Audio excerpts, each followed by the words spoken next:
Hi, it's Mike Stephenson here. In today's video, we're going to talk about the Turbo 360 BAM data query feature, and we're going to look at how you can use that with Data Factory.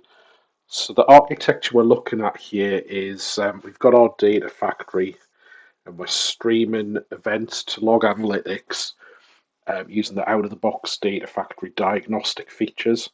Now, with Turbo 360, we'll be able to query that log analytics as a data source and be able to create a BAM view for business process tracking, so support users and business super users can have a look and see what transactions have been being processed based on these Data Factory logs.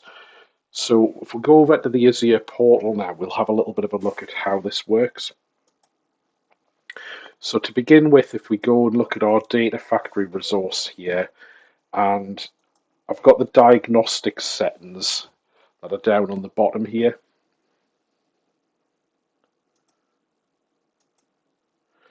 So you can see in this bit over here, we've created a link where I'm pushing out to a log analytics workspace, and that'll create events where my pipelines run and all the activities that run. So we'll be able to use those to drive our business process view. Now, if we go to Turbo 360, let's have a look at what this would look like, and then we'll work our way back down to show how we create this. So here, as a user, you can see I'm coming in, I've got my tree view here. In the IT department, I've got this daily file archive process. So we've got branch offices make files available, and we've got a Data Factory pipeline that pulls those in and stores them centrally. So what I want to be able to do here is create a view so I can see the pipeline running. So here you can see I've created a bunch of common properties that would relate to this pipeline. So you can see things like I've got the destination directory, I've got the source directory, source location. So we can these relate to blob storage containers in this case, but they could be different FTP sites, for example. I've got the start and end time the pipeline runs. I've got the name of the pipeline and overall status, and we can see here's the Data Factory that it runs now. I can put other properties in here if I want to, but this really gives me a way of being able to search for these. So, for example, I could look for, searching via the status or the date. I could look for certain pipelines. Now, what I can do is I can click on here, and I can open this up, and we can see there's a stage here showing what happens. This is my way as a developer. I can sort of project out key things in this process. Imagine the Data Factory process might be a long-running process, taking a lot of time, but there's multiple stages we want the support person to care about. I can then click on this, and it opens up a bunch of properties. So, for example, I can see some of the details from the log event here. We can see I've actually projected out all of the properties in this case, but you may do a subset. And then one of the ones I've put in that I think is quite cool down at the bottom here is I've also put a link, so I can do like a calculated field. So I can put a link to the portal, and then I can pop this in. It'll go and open up the Data Factory run, so I can see what happened on my pipeline here. So in this demo, the key difference in our other BAM feature, you were really pushing events to Turbo 360, but you can also use this feature to pull events from a different data source and then drive this view off it. So let's have a look at how we start digging into this. So one of the features I could use would be a dashboard as an example. So I can build a dashboard here, and you can see I've got a summary. In this case, I've just got a summary of what the runs were. So I can add widgets to this dashboard, and I can maybe put like a profile of when the pipelines run and create that single page for the users to show what's going on. I can also put a query over here. So down at the bottom, you can see I've got a query about failed runs. So if I have any that failed, I can get it to trigger an alert out to tell me that during that period of time we had some unhealthy ones, and then later on if they go back healthy again, that'll correct itself. But you'll get notifications. In my case, I'm getting them to Teams, but you could do ServiceNow or DevOps work items, whatever things you use for your typical help desk support. Now, to achieve this view, there's a couple of things I've got to do. So the first one is I've got to create a transaction. So here you can see I've got this file archive transaction, and I'm specifying a few properties at the top. Things like a name. The direction really is like an icon that shows whether, just creating like a visual of this as inbound data or outbound data. In this case, I'm choosing the log analytics workspace to drive the query for the parent from. And then you can see here we've got the query. So if we go over to my log workspace here, we can have a look at what this query actually does. I'll just zoom out a little bit. Okay, so we'll just have a quick look through this. And so at the top here, I've specified some properties.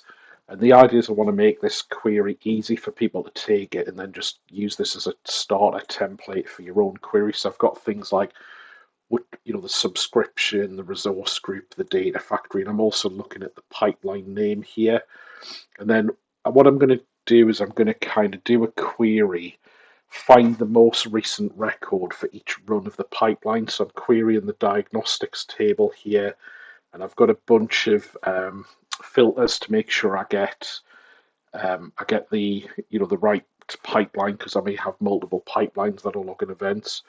And then this little bit here, we're going to use this argmax function in Custo. And what this is going to do is for each pipeline, there'll be actually multiple events. There'll be the queued event, the running event, and then a failed or a successful event. So I want to get the most recent event. Using the correlation ID will help me group them by, so I'll get all 4 records for that one run, and then I'll just get the most recent one, which will be the one where it finishes.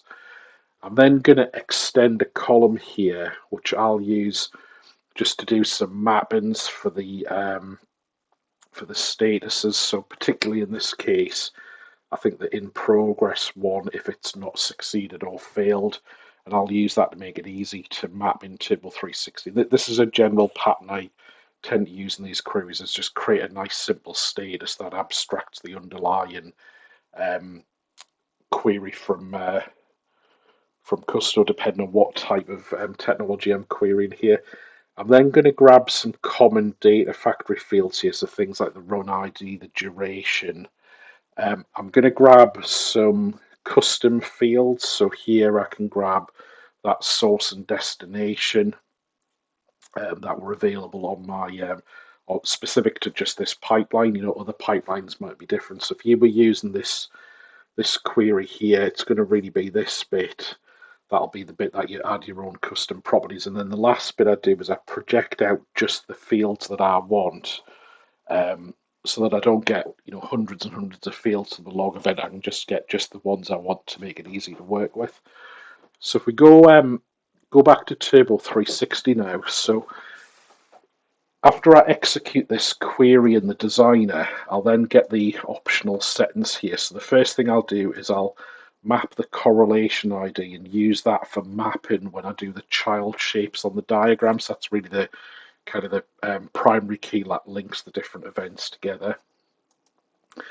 I'm then going to use the run ID as the instance ID. I've got a start and end time and a duration. So those are just fields that are promoted out of the log event. And then I can do that mapping here where we use that overall status field. So we're just looking down here now.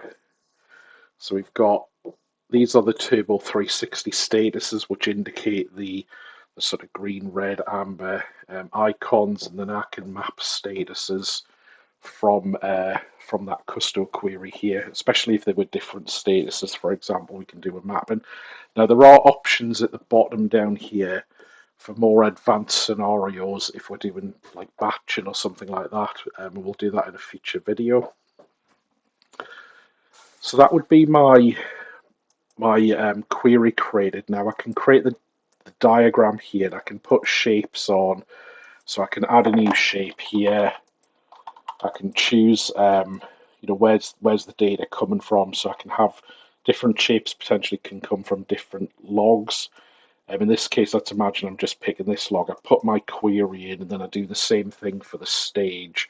So if we have a look here, we'll just quickly walk through what I've done. So I'm querying this log, and this time we'll have a quick look at this query now. So over in my log namespace here, this is the query for this step. So what you can see I'm doing here is, again, like before, we've got some filter data we're going to use here just to find the right data factory. Now, the important bit is this field at the top here. We've got this correlation ID, and with Turbo 360, we'll have a look at this in the designer in a minute, but I can inject that correlation ID into this query. So I'll find only the events, in this case, that match the run for the data factory pipeline. So here I'm just going to filter to get the right record. I'm going to do the argmax thing again to get the most recent record for this particular event. So I think if I remember right, in this case again, I'm just looking for the pipeline event, if I remember right on this stage, but you might have different activities. If you wanted to have like multiple steps in your diagram with different stages of that pipeline, you could look for activities as well and make it more elaborate if you wanted to. And I think a quite nice little one I've done here is I can just put together the URL for the data factory. So I just inject in the run ID, which will let me jump out to the Azure portal just by taking that URL from the log query. And that'll work to help link from BAM if I want to go deeper. So we go back to Turbo 360 and we can see here, this is where it says we've got that correlation ID available for as a promoted property for linking the queries together. And then here I've got the options again, but this time I'm only really mapping the status. And I can put in an icon indicator here so you can have a few different things you can link icons to. And that's really it. That's my designer up and running. So I can track my data factory pipeline runs here. I can see what happened. This one was an error. So you'll be able to see there's a message in here, I think, telling me the reason it errored. That just comes from the log event, the operation on target get file, which is one of the steps in the pipeline. So there was a problem with that. So I can, help work out how to troubleshoot that. Now, in this child query, you could filter out all these extra properties that you don't need. But I think to start with, you probably just want to include all of them, and then project out just the ones that give you a load of value, and you can use those just to make this view a bit shorter. But otherwise, hopefully that gives you a view of how, if you've got Data Factory already, and you're already using the diagnostic logs into a log analytics workspace, you can stick Turbo 360 on top of it, and in just a few minutes you can create a view that allows your support users and your business users to understand what's going on in this pipeline and deal with some simple issues without having to be an expert in Data Factory, without the need to go into the Azure portal with all of the complexity that it brings, and the knowledge transfer you would have to do to be able to help people just find it. You can actually create a single view in here that could be business processes across different technologies. So in one place it might be Logic Apps, and another place it might be Data Factory, but your user doesn't care. They just want to know, did my transaction run? So hopefully you enjoy this video, and we'll be doing more in this series. Thank you for listening.